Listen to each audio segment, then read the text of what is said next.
¿Alguna vez has visto una película o una obra de teatro que te emociona hasta lo más profundo de tu ser? La historia tiene aventura, tiene suspense, tiene valentía, tiene esperanza, hasta tiene un toque de humor. Y sobre todo, hay muchas películas que tienen un final inesperado, hay un giro de guión inesperado. El libro de Esther es precisamente esta historia. ¿Te imaginas oír en este momento las palabras de Mardoqueo resonando con pasión?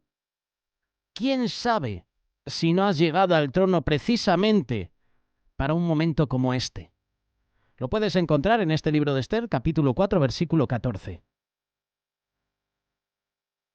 Entonces, con una valentía increíble, Esther contesta: me presentaré ante el rey por más que vaya en contra de la ley, y si perezco, que perezca. Esther es una mujer con agallas. Esther es una mujer valiente. Esther es una mujer con fortaleza, con dignidad. Entre el capítulo 4 y 5 hay una pausa de ayuno y oración buscando fortaleza en el Señor. Y durante este periodo de espera, Dios no solo trabaja en nuestros corazones, sino que también trabaja en los corazones de los demás. Estaba trabajando en el corazón de Esther. ¿Y cómo trabaja Dios en nuestros corazones? Pues esta puede ser una manera. Ayuno, oración, buscando dirección, buscando fortaleza del Señor. Isaías capítulo 40, verso 31 dice: pero los que confían en el Señor renovarán sus fuerzas, volarán como las águilas, correrán y no se fatigarán, caminarán y no se cansarán.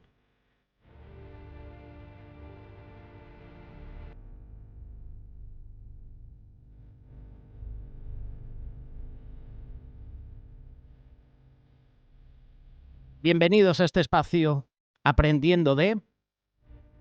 Hoy vamos a estudiar un poquito de cerca este libro de Esther. Vamos a estudiar de cerca esta persona de Esther. Esther se está preparando para entrar a la presencia del rey, sin saber lo que el futuro la depararía. Qué fácil seguramente es para muchas mujeres creer que Esther había nacido con la conciencia de una madre Teresa, por ejemplo, la valentía de una mujer como Juana de Arco. Así como nadie nace con prejuicios, tampoco nadie nace siendo valiente.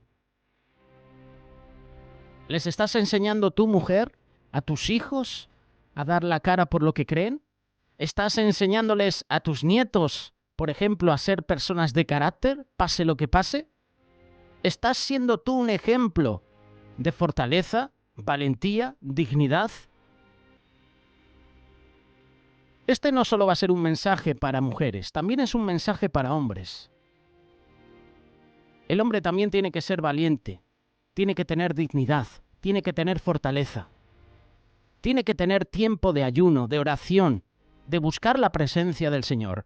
Y Esther está dando una lección, no solo a mujeres, sino también a hombres. Esther no viene al mundo con una conciencia sensible, un corazón valiente, sino que lo aprende de su primo Mardoqueo, quien se convierte en ¿quién? En su mentor. Se convierte en su padre adoptivo.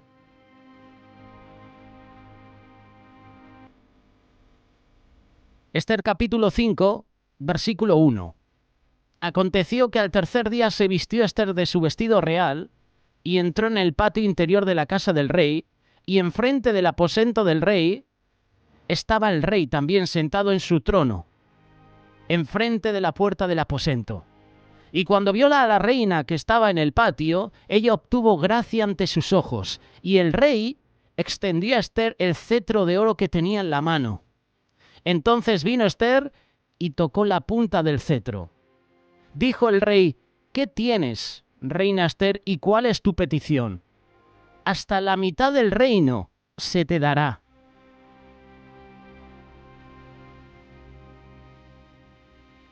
Ningún rey ha estimado a Dios jamás. No importa las riquezas que tenga, no importa cuán inmenso sea su reino o el poder de sus ejércitos. Proverbios capítulo 21, verso 1 dice: en las manos del Señor, el corazón del rey es como un río, sigue el curso que el Señor le ha trazado. Él puede encargarse de la situación más difícil porque en la mano del Señor cualquier corazón se vuelve como agua. Por eso Esther tenía esa confianza. Ella estaba tranquila porque confiaba en el Señor. Y cuando el rey ve a Esther de pie en el patio, ella obtiene gracia ante sus ojos y le extiende su cetro de oro. Sin ese gesto del rey, ella hubiera sido condenada a muerte, pero ahora confiada, toca la punta del cetro. De esta manera se conecta así con el rey. ¿Qué tienes, reina Esther, y cuál es tu petición? Hasta la mitad del reino se te dará. Versículo 4. Y Esther dijo: si place al rey, venga hoy el rey y Amán al banquete que he preparado para el rey. El rey no solo la recibe con un gesto amable, sino que le ofrece hasta el oro y el moro, como se suele decir. Un dicho popular español muy conocido. Lo que Esther pidiera sería suyo. ¿Por qué Esther no le dice al rey inmediatamente acerca del plan del malvado de Amán? ¿Te has hecho esa pregunta? A lo mejor tú en varias ocasiones has leído el libro de Esther. Lo que Esther pidiera tenía que ser suyo, sería suyo. Y yo me he hecho la pregunta, ¿por qué Esther no le dice al rey inmediatamente acerca del plan de Amán? Hay varias razones. Primero, porque no era el momento adecuado. El rey no estaba preparado para recibir la noticia que su oficial número 1 era un criminal. Y en medio de los deberes del reino, Asuero podría haber considerado su acusación como un acto de traición. Segundo, tampoco era el lugar adecuado para interceder. Seguro que habría muchos oficiales atendiendo al rey en el salón del trono y hubiera sido una violación al protocolo de palacio si la reina hubiera hecho su petición públicamente. Tercera razón. Esther quería que Amán, y solo Amán, estuviera presente cuando ella le dijera al rey acerca del complot de su primer ministro.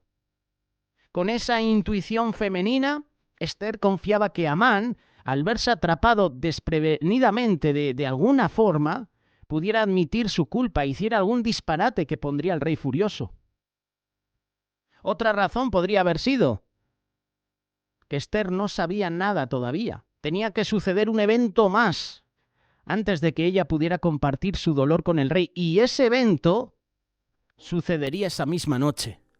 El rey iba a descubrir que no había recompensado a Mardoqueo por salvarle la vida 5 años atrás, y por consiguiente iba a rectificar ese error inmediatamente.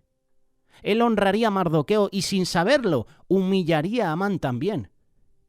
Esa experiencia ayudaría a preparar al rey para escuchar la petición de Esther. Versículo 5. Respondió el rey: daos prisa, llamad a Amán para hacer lo que Esther ha dicho. Vino pues el rey con Amán al banquete que Esther dispuso. Como Dios contesta las oraciones de su pueblo, Dios estaba obrando en el corazón del rey para que no solo cooperara completamente con su reina, sino también para que Amán cooperara. Esa es la maravilla de la providencia de Dios. El rey podía gobernar el reino de Persia y Amán podía firmar los edictos con el sello oficial del rey, pero es el Señor quien está en control de la situación. Esther planea este banquete porque confiaba en que Dios iba a hacer lo inesperado. Tú que nos estás escuchando ahora, tú mujer que estás pendiente de esta reflexión, ¿estás abierta tú a lo inesperado? ¿Estás esperando realmente que el Señor haga su voluntad en tu vida? Esta pregunta también vale para ti, hombre, que nos estás escuchando. ¿Quién iba a adivinar el plan que Dios tenía para Esther? Solo Dios lo sabía. A pesar de que Esther no le había dicho al rey lo que la preocupaba, yo estoy seguro que él sospecharía que algo no andaba bien. Ella jamás se hubiera atrevido a presentarse ante él, a menos que tuviera una buena razón. Versículo 6. Y dijo el rey a Esther en el banquete mientras bebían vino: ¿cuál es tu petición? Y te será otorgada. ¿Cuál es tu demanda? Aunque sea la mitad del reino, te será concedida. Entonces respondió Ester y dijo: mi petición y mi demanda es esta.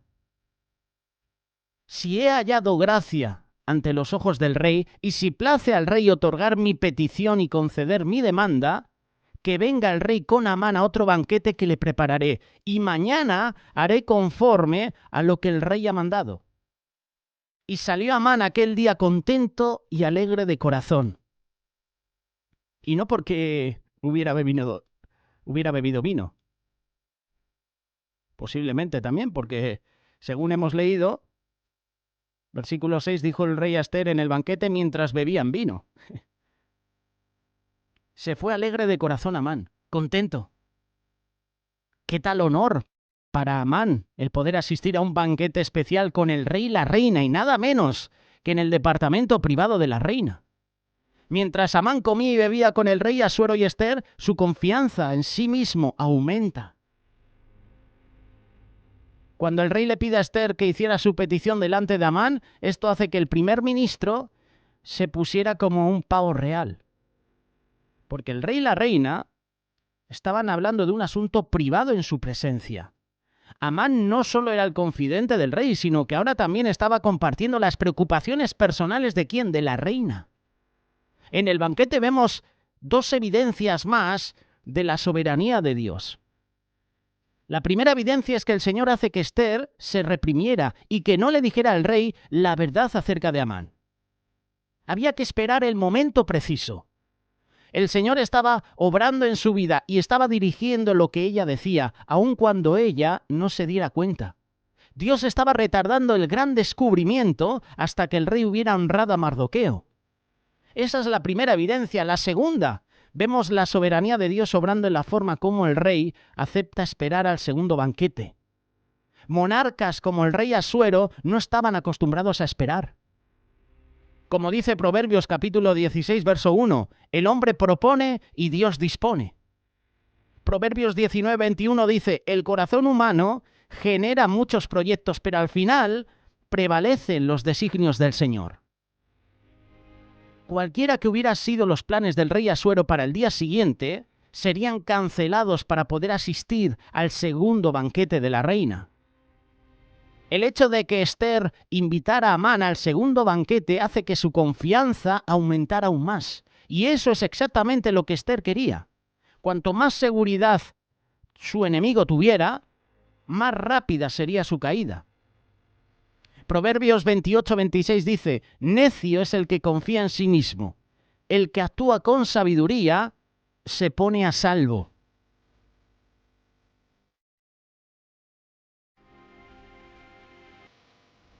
Hay otro hombre que se me viene a la mente cuya falsa seguridad lo lleva a la muerte. Judas Iscariote, uno de los apóstoles de Cristo. Resultó no ser un verdadero creyente, sino un traidor, un ladrón. Y a pesar de que en el aposento alto Judas estaba sentado a la mesa en un lugar de honor, ninguno de los otros discípulos podía ver lo que había en su corazón. Pero Jesús sí sabía quién era Judas. Sí sabía Jesús lo que haría. Sin embargo, no les dice nada a sus discípulos. Jesús hasta le lava los pies a Judas. Sí, al ladrón, al traidor. Jesús le lava los pies. Y hay una pregunta existencial que muchos nos hemos hecho, ¿verdad? ¿Por qué Jesús nombra discípulo a Judas si sabía que le iba a traicionar? ¿A qué te has hecho esa pregunta? ¿Por qué Jesús nombra a Judas Iscariote, uno de sus discípulos, sabiendo, si él es omnisciente, si él lo sabe todo, ¿por qué le llama, le elige, si le va a traicionar? Es como esa pregunta. ¿Por qué Dios creó al hombre y a la mujer sabiendo que el hombre y la mujer, tú y yo, vamos a pecar? ¿Le vamos a traicionar? Aquí entra el amor de Dios. Aquí entra la gracia, la misericordia de Dios con el hombre, con el ser humano. Jesús lava los pies a Judas Iscariote. Y continuando con la historia de Ester, versículo 9, Ester capítulo 5, cuando vio a Mardoqueo a la puerta del palacio del rey que no se levantaba ni se movía de su lugar, se llenó de ira contra Mardoqueo. Pero se refrenó Amán y vino a su casa y mandó llamar a sus amigos y a Zeres, su mujer. Y les refirió a Amán la gloria de sus riquezas y la multitud de sus hijos y todas las cosas con el que el rey le había engrandecido y con que le había honrado sobre los príncipes y siervos del rey. Y añadió Amán: también la reina Ester a ninguno hizo venir con el rey al banquete que ella dispuso sino a mí, y también para mañana estoy convidado por ella con el rey. Amán sale de palacio. Regresa a su casa con el corazón contento. Amán comienza a hacer alarde de todo lo que tenía, de su dinero, de sus posiciones, de sus posesiones también, de sus hijos. Todo era yo. Proverbios capítulo 16, verso 18 dice: al orgullo le sigue la destrucción, a la altanería el fracaso. Y Proverbios 29, 23 dice: el altivo será humillado, pero el humilde será enaltecido. Pregunta, para ti mujer, para ti hombre, pregunta que yo me hago también. ¿Haces tú alarde de tu posición? ¿Te gusta fardar, como decimos los españoles? ¿Te gusta alardear de tu dinero, de tus posesiones, de tu familia, de cualquier otra cosa? La primera carta de Corintios capítulo 4 verso 7 dice: ¿qué tienes que no hayas recibido? Y si lo recibiste, ¿por qué presumes como si no te lo hubieran dado? ¿De qué se puede vanagloriar un pecador? El orgullo es la esencia misma del pecado. Tal vez esa es la razón por la cual el orgullo es número uno en las listas de las cosas que Dios detesta. Es el orgullo que hace que Lucifer, la estrella de la mañana, se convirtiera en Satanás, porque dice: seré como el Altísimo. Orgullo. El orgullo destruye vidas. El orgullo puede destruir tu vida, puede destruir mi vida. Versículo 13. Pero todo esto de nada me sirve cada vez que veo al judío Mardoqueo sentada a la puerta del rey. Y le dijo Zeres, su mujer, y todos sus amigos: hagan una horca de 50 codos de altura, y mañana di al rey que cuelguen a Mardoqueo en ella, y entra alegre con el rey al banquete. Y agradó esto a los ojos de Amán, e hizo preparar la horca. Otra vez, una mujer manipulando los sentimientos, manipulando el corazón del hombre. En la Biblia hay muchos ejemplos. Tenemos el ejemplo de Dalila, tenemos el ejemplo de Jezabel, tenemos el ejemplo de Zeres, mujer de Amán. Haz una horca, cariño, de 50 codos de altura, y mañana di al rey que cuelguen a Mardoqueo en ella. Amán no solo era orgulloso, sino que también lo consumía la malicia, y más teniendo a una esposa como esta. Me recuerda un poquito también a la esposa de Job. ¿Aún retienes tu integridad? Maldice a Dios y muérete. ¿Qué palabras de una esposa, un esposo? La ayuda idónea diciendo que maldiga al Señor.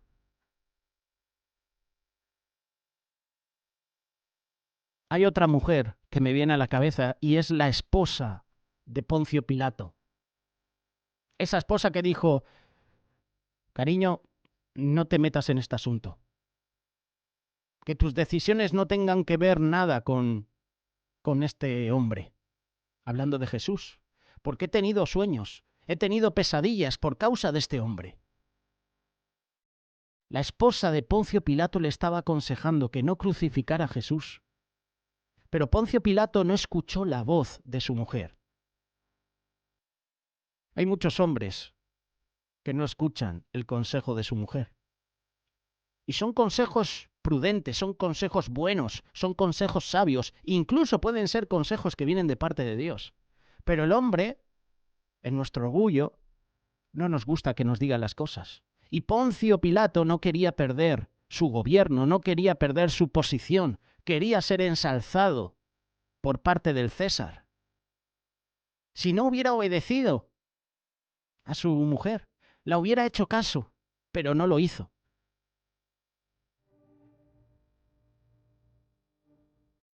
hombre o mujer que nos estás escuchando, ¿escuchas el consejo sabio de tu esposo o de tu esposa? Aquí tenemos a Ceres, la mujer de Amán, cómo aconseja hacer una horca para que el rey cuelgue a Mardoqueo. Increíble. La manipulación de esta mujer a su esposo. En el pasado Mardoqueo no había querido rendir homenaje, pero ahora ni siquiera se pone de pie ante su presencia. Es importante recordar que cuando el presidente de una nación entra al salón, todos se deben de poner en pie. Cuando un juez entra a la corte, todos tienen que ponerse de pie y permanecer de pie hasta que el juez diga que se sienten. No importa si nos gusta el presidente o el juez. Ese no es el punto. Todos debemos respetar el cargo que ocupan. Amán estaba furioso con Mardoqueo. Su odio contra los judíos en general y contra Mardoqueo en particular había envenenado su alma. Y además teniendo a su mujer Ceres que le estaba incitando, que aquí podemos ver que su esposa Ceres también odiaba a los judíos, odiaba a Mardoqueo, pues se deja envenenar. La malicia es un odio tan profundamente arraigado que nos hace sentir placer cuando nuestro enemigo está sufriendo. Me gusta un dicho que lo usamos muchas veces en el deporte, cuando nos alegramos, cuando el eterno rival, por ejemplo, en el fútbol, pierde. A falta de victorias propias, nos reímos y disfrutamos de las derrotas ajenas. Esto es verdad. La malicia es un odio tan profundamente arraigado que nos hace sentir placer cuando nuestro enemigo sufre y nos hace sentir dolor cuando éste tiene éxito. La malicia no puede perdonar. La malicia siempre quiere vengarse. Jesús puede cambiar hasta el corazón más malicioso. Pero claro, si se lo dejamos en sus manos, si dejamos que obre en nosotros. Judas Iscariote era uno de los amigos, era uno de los elegidos, era uno de los 12 discípulos. 3 años estuvo conviviendo con Jesús y no tuvo un encuentro personal con él. No tuvo tiempo de intimidad con Jesús. Judas no entregó su corazón a Jesús. Y al no entregar su corazón, Jesús no pudo cambiar la malicia que había en él. Si no entregamos nuestro corazón a Jesús, tenemos los días contados. Vamos a morir. Siendo sincero, vamos a morir espiritualmente. Vamos a morir separados de Dios.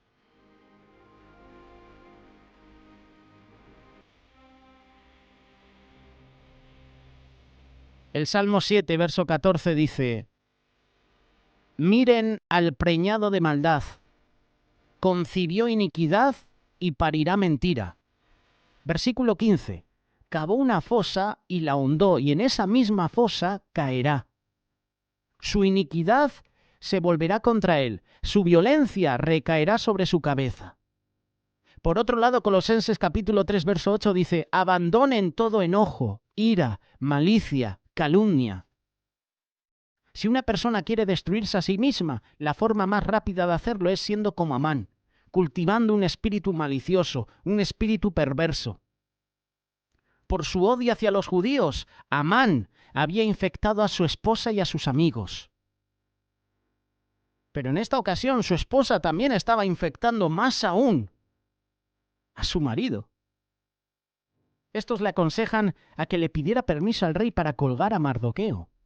Un hombre con la autoridad de Amán podía inventar cualquier cargo, ya que el rey no se iba a tomar la molestia de investigarlo. Claro que esto era antes de que el rey se enterara de que Mardoqueo le había salvado la vida. Ahora podemos entender mejor el porqué de la demora de Esther en hacer su petición al rey. Como Amán no quería perder el tiempo, ordena que construyan inmediatamente una horca de 25 metros de altura.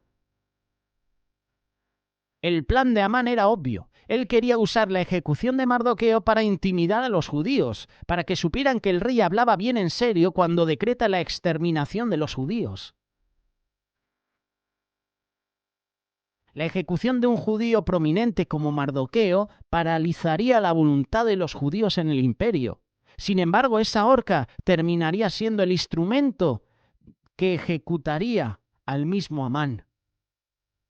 Proverbios capítulo 5, verso 21. Nuestros caminos están a la vista del Señor. Él examina todas nuestras sendas. Al malvado lo atrapan sus malas obras, las cuerdas de su pecado lo aprisionan. Morirá por su falta de disciplina, perecerá por su gran insensatez. Parece que está hablando de Amán, ¿eh? Pero también está hablando de nosotros cuando maquinamos de esta manera. Llegamos al capítulo 6 del libro de Esther. Aquella misma noche se le fue el sueño al rey y dijo que le trajesen el libro de memorias y crónicas y que las leyera en su presencia. Entonces hallaron escrito que Mardoqueo había denunciado el complot de Bigthan y de Teres, dos eunucos del rey de la guardia de la puerta, que habían procurado poner mano en el rey Asuero. Y dijo el rey: ¿qué honra o qué distinción se hizo a Mardoqueo por esto? Respondieron los servidores del rey, sus oficiales: nada se ha hecho con él. Entonces dijo el rey: ¿quién está en el patio? Y Amán había venido al patio exterior de la casa real para hablarle al rey para que hiciese colgar a Mardoqueo en la horca que él le tenía preparada. Y los servidores del rey le respondieron: he aquí, Amán está en el patio. Y el rey dijo: que entre. Nuevamente podemos ver la mano de Dios trabajando en la vida del rey Asuero, y lo está haciendo mediante sueños. Dios estaba llevando a cabo sus propósitos, y en este pasaje podemos ver varias evidencias de la providencia de Dios. La primera evidencia es que el rey tiene insomnio, no puede dormir en la noche, como la mujer de Pilato, que tuvo pesadillas por causa de Jesús. El rey tiene insomnio. Salomón escribe en Eclesiastés capítulo 5, verso 12: el trabajador duerme tranquilo, coma mucho, coma poco. Al rico sus muchas riquezas no lo dejan dormir. ¿Serían las preocupaciones de Estado las que no dejaban al rey dormir? ¿Estaría preocupado por sus finanzas? ¿Habría comido o bebido mucho durante el banquete con la reina? ¿Estaría perplejo por la misteriosa petición de la reina? Algunas de estas preocupaciones podrían haber influido en el insomnio del rey, pero detrás de ellos estaba la mano soberana de Dios, esa mano que cuida de su pueblo, esa mano que nunca se duerme ni se adormece. Dios quería que el rey se quedara despierto porque él tenía algo que decirle. Y cuando nosotros dormimos, nuestro Padre Celestial está obrando para que nuestro nuevo día sea exactamente como Él quiere. Hay un salmo muy conocido también: y en paz me acostaré y asimismo dormiré, porque solo tú, Jehová, me haces vivir confiado.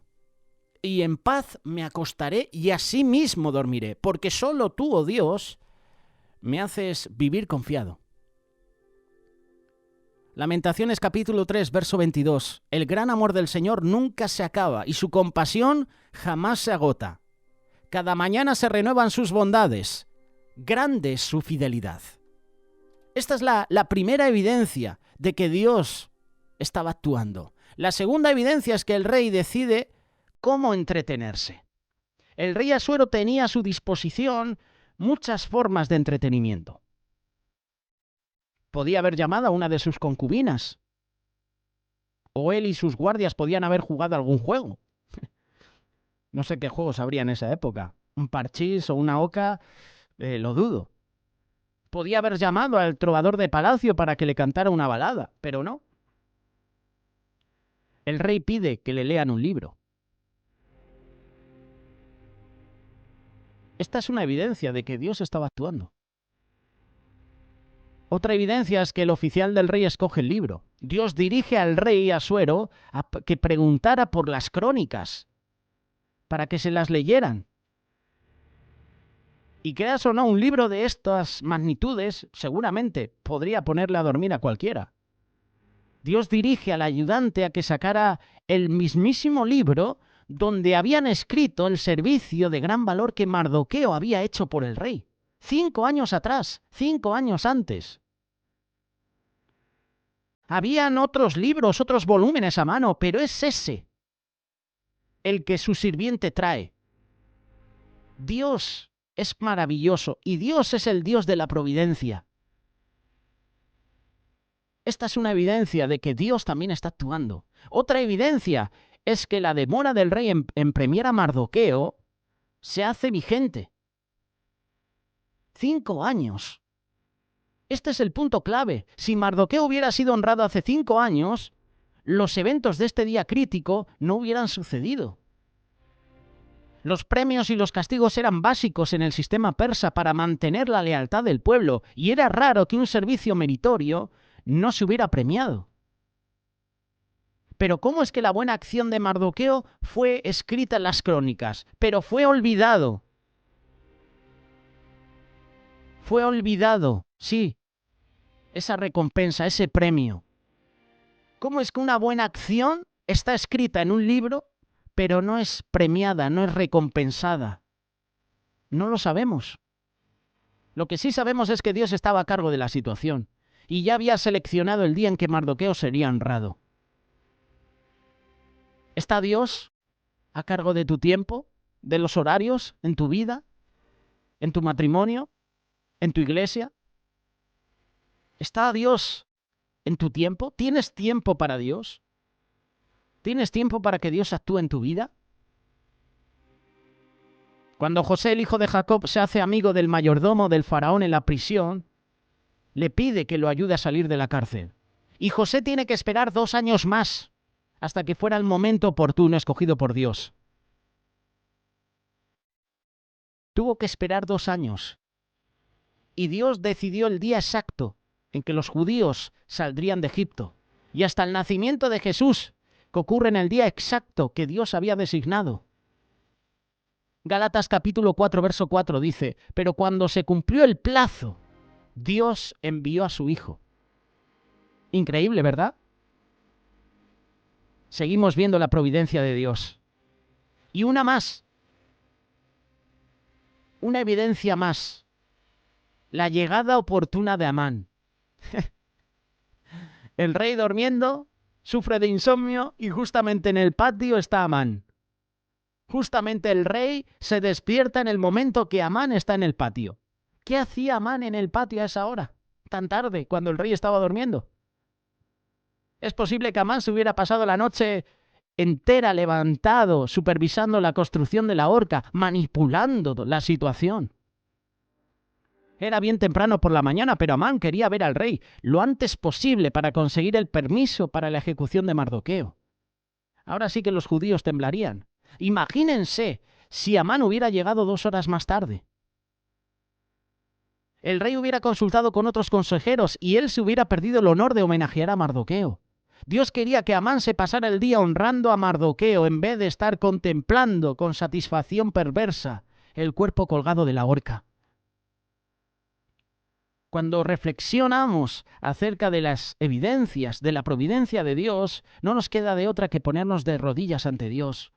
No nos queda otra que alabarlo, reconocer su grandeza, su señorío, darle gracias por ser el gran Dios que es.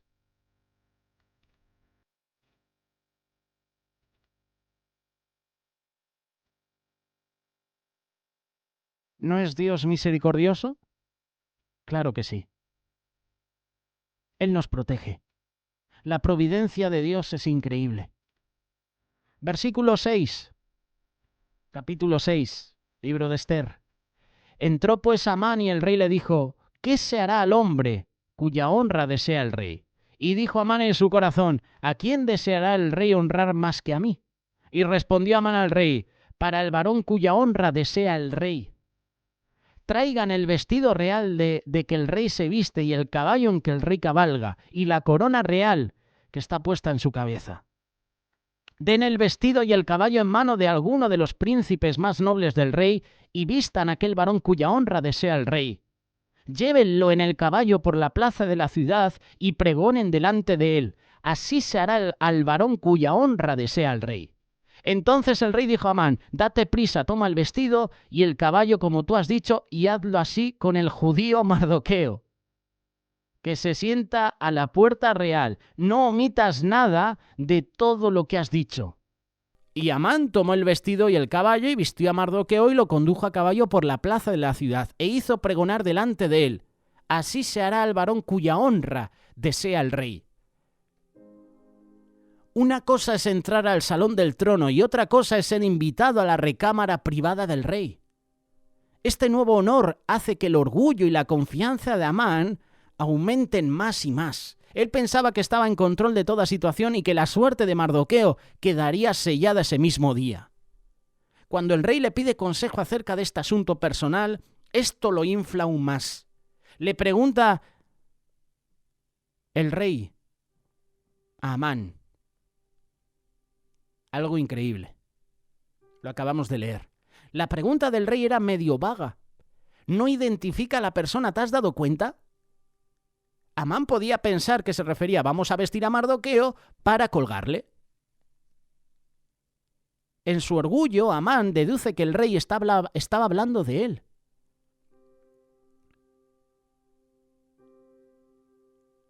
¿O podría pensar Amán que el vestirle de blanco, montarla a caballo y que le vea la plaza sería reconocimiento? Si tú lo lees por primera vez, piensas que vestirán a Mardoqueo de esa manera, que lo vea toda la gente en la plaza y que después le ahorquen. Pero es que la segunda opción es la válida. Amán está pensando que el rey le va a vestir dignamente, le va a dar honor y va a hacer que al montarse a caballo esté por la plaza, toda la gente le vea. Un reconocimiento para Amán. Eso es lo que estaba pensando este hombre.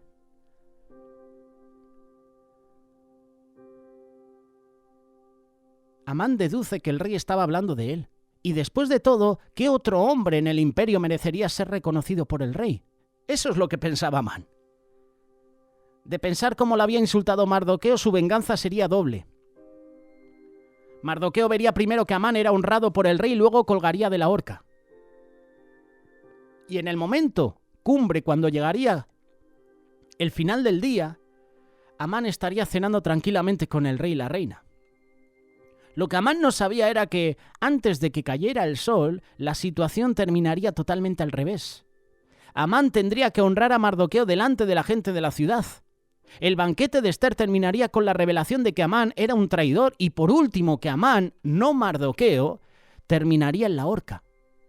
Proverbios capítulo 11, verso 8 dice: el justo se salva de la calamidad, pero la desgracia le sobreviene al malvado. Pensando que el rey estaba describiendo los honores que él mismo iba a rendir, Amán pide lo mejor. Y podemos notar que en este pasaje el rey llama a Mardoqueo judío. ¿No tienen la impresión de que el rey se había olvidado completamente de que había aprobado el decreto que destruiría a los judíos? ¿Se imaginan la reacción de Amán cuando el rey le dice que hiciera todo eso por Mardoqueo? ¿Demostraría Amán esa sorpresa abiertamente? Probablemente no, porque uno no podía expresarse abiertamente delante de un monarca oriental. La duplicidad de Amán lo había llevado a ser el primer ministro del reino, así que una vez más se inclina ante el rey y obedece la orden. Versículo 12. Después de esto Mardoqueo volvió a la puerta real y Amán se dio prisa para irse a su casa, apesadumbrado y cubierta su cabeza. Mardoqueo simplemente regresa a su puesto a la puerta real. Los aplausos no cambian a la persona que es realmente humilde. ¿Cómo le afecta a Mardoqueo todo este espectáculo, esta prominencia? No cambia a Mardoqueo. Mardoqueo simplemente regresa a la puerta real. No se cree, no se enorgullece. No. Mardoqueo sigue humilde. Dios derrama sus bendiciones sobre los humildes, porque ellos no buscan su propia gloria, sino la del Señor. ¿Qué pasa después? Que Amán contó a Zeres, su mujer, y a todos sus amigos todo lo que había acontecido. Entonces le dijeron sus sabios y Zeres, su mujer: si de la descendencia de los judíos es ese Mardoqueo, delante de quien has comenzado a caer, no lo vencerás, sino que caerás por cierto delante de él. Aún estaban ellos hablando con él cuando los eunucos del rey llegaron apresurados para llevar a Amán al banquete que Ester había dispuesto. Qué contraste, ¿no?, entre la reunión que Amán tiene con su familia el día anterior y la de esta noche. Cómo cambia la situación en menos de 24 horas. Los persas eran gente muy supersticiosa y los consejeros de Amán podían ver a través de los acontecimientos de aquel día que había un mal augurio en el futuro de Amán. Capaz estaban familiarizados o sabían el pacto de Dios que había hecho con Abraham, o simplemente conocían la historia de los judíos. De cualquier forma, ellos ven que Amán se estaba cayendo de su lugar de prominencia. Y llega la parte final. Durante el segundo banquete, el rey le pregunta otra vez a Ester cuál era su deseo, y ella le dice que alguien había planeado destruirla y destruir a su pueblo. Ese alguien era el malvado de Amán, y el rey sentencia a Amán a morir en la misma horca que estaba hecha y estaba preparada para ahorcar a Mardoqueo. Nuestra primera reacción a la historia de Amán es de decir, bien hecho, ha recibido su merecido. Pero ponte a pensar, ¿cuánto de Amán hay en ti? ¿Cuánto de Amán hay en mí? ¿Cuánto del espíritu de Amán hay en mi vida? ¿Cuánto de Amán hay en mí? ¿Quieres controlar a otros? ¿Te sientes amenazado? ¿Te sientes amenazada cuando otros no te aprecian como deberían? ¿Te quieres vengar cuando tu orgullo es atacado? Si esto te ha pasado, te está pasando, ese es el espíritu de Amán.